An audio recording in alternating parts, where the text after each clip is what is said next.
Mr. Johnny, thanks very much for coming on. Yeah, great to be here. So the reason I love this essay, and I assume we don't agree on anything politically, but I thought you made a very fair point in that, when can we forgive someone in American politics now? Is that impossible? Does everyone have to lie because they can't be forgiven?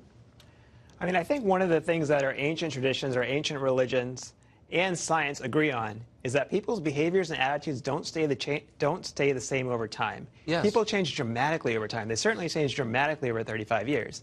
Nobody has alleged that Ralph Northam has done anything as a physician or as a public servant that is in any way bigoted or racist. So why is a snapshot of his life from 35 years ago being used to totally encapsulate who this man is? It's totally irrational.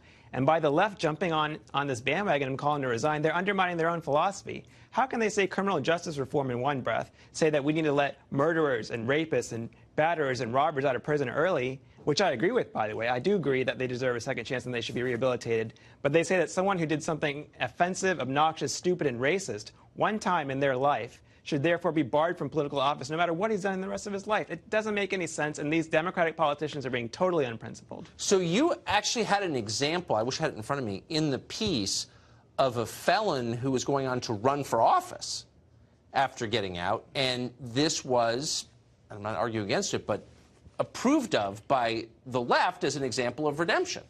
Yeah, I mean, this man in Texas actually knifed another man to death. He killed a man. And a number of left-wingers said it's great that he's running for office now because he shows that someone can turn their life around, redeem themselves. And by the way, I don't disagree with that. But the left at the same time has gone after Northam. It's gone after 15-year-old teenagers on the mall who may have made one or two offensive gestures.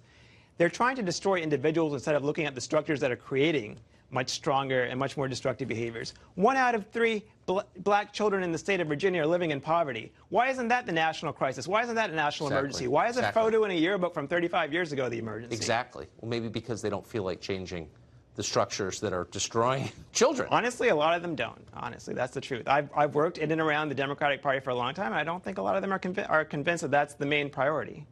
So they focus instead, as you point out in the piece, on symbolic crimes rather than actual crimes or crises. Because the reality is, okay, for instance, Kirsten Gillibrand was one of the people who called for Northam to resign. She was a corporate lawyer for Philip Morris for 4 years when the Clinton administration was suing Big Tobacco. She helped an industry that killed millions of people. And she's out here saying that what Ralph Northam did was a stupid racist prank when he was like a medical student is inexcusable. And she was someone who didn't just do something symbolically wrong. She defended an industry that was actually killing people. If we actually focus on the substance of policy, these are the people who should be resigning, or at least apologizing and making amends, which is what Ralph Northam is doing now, which is what he should do. But he should not resign because it would create a terrible norm. We'd be searching the tweets and the Facebook likes of every kid for 20 years, trying to find something racist, trying to ruin their lives, which is not the way forward. He should make amends. He should apologize to African Americans, and then he should pursue policy to improve their lives. That's what he should do.